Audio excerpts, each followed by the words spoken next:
इसके बाद बिलावल साहब का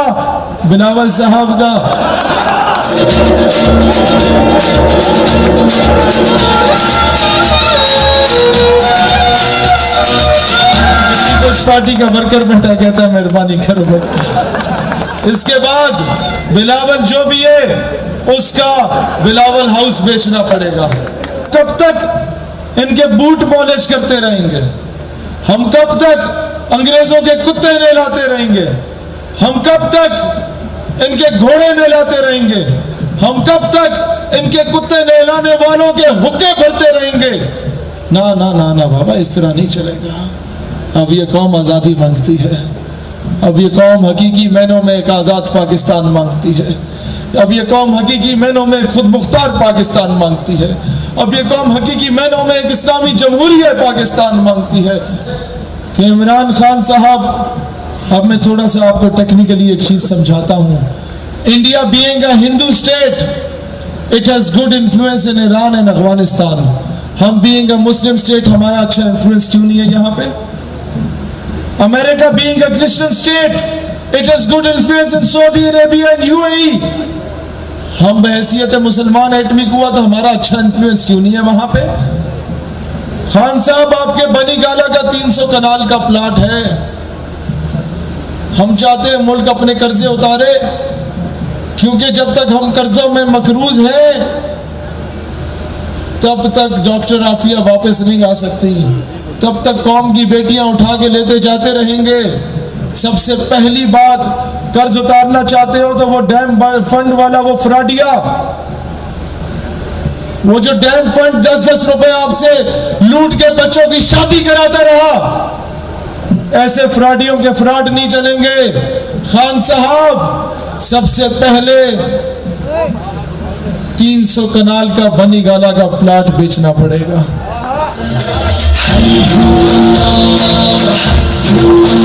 इसके बाद नवाज शरीफ का रायवेंड का महल बेचना पड़ेगा। इसके बाद बिलावल साहब का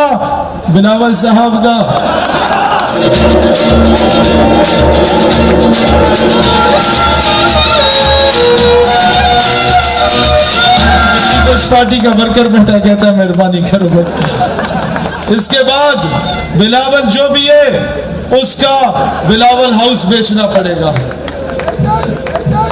उसके बाद कौम की बेटियां अपने जेवर बेचेंगी। उसके बाद कौम के बच्चे अपने प्लाट बेचेंगे। उसके बाद मुल्क का कर्जा उतरेगा और इंशाअल्लाह पाकिस्तान अपने फैसले खुद करेगा।